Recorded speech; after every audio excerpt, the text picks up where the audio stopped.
In this part, we will look at how to make new contacts in a cold way, when people are not expecting you to take contact. Let's first look at some definitions. A cold call is when you contact someone who was not expecting you to contact him or her. It can be through email, phone, or social media. A cold contact can also be turned into a slightly warmer contact, for example, through referrals and email preparing the person. We will come back to this soon. Now let's briefly discuss cold calls for entrepreneurial situations. The purpose here is not to sell mobile phone subscriptions or TV streaming services like the usual cold calls we all get nowadays. The purpose is instead to strike up an explorative dialogue with a person who has unique insights or is a potential key partner or customer in a distant future. Therefore, what we are aiming for is to connect on a deeper level. This requires synchronous oral communication, one way or another. You cannot build a relationship with a person through emailing or chatting. Well, maybe then dating, but not in business. The best way to have oral communication is, of course, as in-person discussion in a meeting room, or perhaps at a cafe or restaurant. Second best is a video meeting. Third best is a phone conversation. Often we end up going for the third best, simply because it's all we can get, or because it's very time efficient. I use the phone all the time when I work entrepreneurially. Often I call up people I know since before.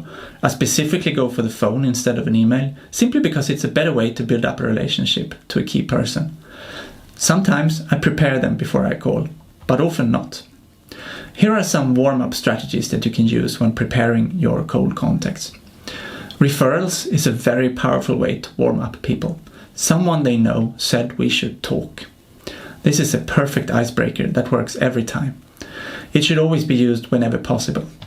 Then we have fairs. If you can go and meet people in person at a fair or networking event, try to take this opportunity. It's worth it. Then we have social media. LinkedIn claims that cold calling is dead, thanks to them. I'm not convinced, but LinkedIn can certainly be a way to warm up a cold contact. Try it out. Then we have all the usual preparations. Do some research on the person you are planning to contact. Make sure you have a clear goal for your call or email, perhaps by doing a script that articulates the value you think you can bring. Then we have the generics: positive attitude, practice, improvisation. These are all different ways to warm up a cold contact. Why spend all this time on cold contacts then? In an established business, it's all about increasing sales volumes. But for entrepreneurial ventures, it's a completely different game. Here the gains are more around learning, networking, testing ideas, and of course developing your ideas and hypotheses. By pretending that you have something important, you eventually end up building precisely that. You then need to start with an air castle, which then becomes a sand castle, a clay castle, and finally a rock-stable castle that people admire. Pretending and acting as if is how the future is created. It is scary in the beginning, but you will get used to faking it till you make it. Cold contacts is also a way to find those precious innovators out there. It's like they say, you need to kiss a lot of frogs to find a prince or a princess. To find one key innovator that helps you build up your venture, you might have to speak to 30, 50, or even 100 people. It's like finding a needle in a haystack. And the way you search is through cold contacting lots of people. There is no way you can predict who will become a crucial partner for you a couple of years from now. As a bonus, you will also find who are your competitors and who might become your competitors in the future. Finally, cold contact is of course a way to get customers. Not now, but later on in the process. In an early market, it's often hard to even say who is a customer. Therefore, talking and talking is the best you can do to prepare for a later build-up of a customer base. Here are some more advice on how to do cold calling. In addition to the warm-up strategies and preparations discussed before, you also need to pick your preferred identity. Are you calling as a student or as a professional business owner? Both strategies have their benefits. The student card is easy when getting started.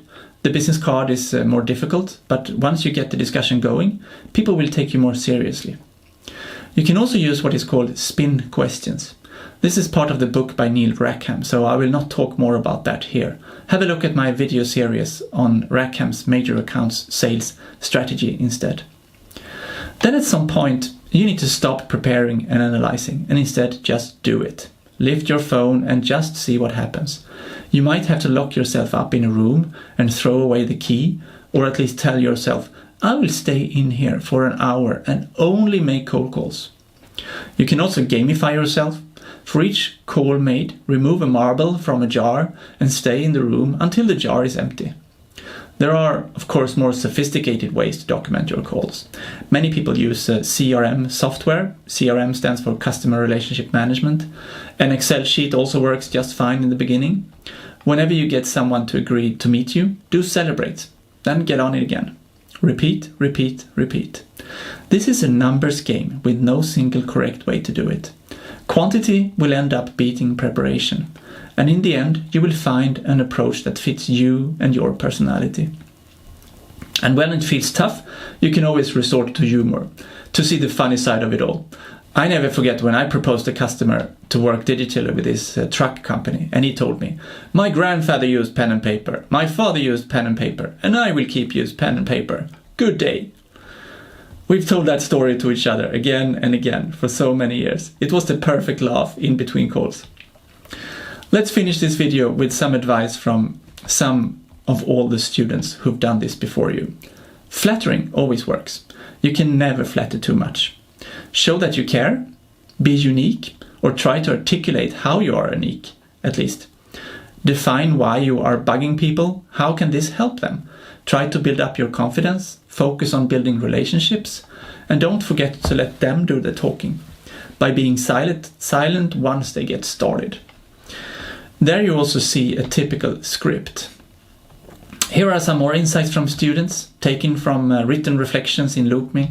Some are the same, other insights are perhaps not mentioned before. Let the one you talk to be the expert, take notes, try to create trust, end the call on a friendly note, and don't forget to ask them who else you should talk to.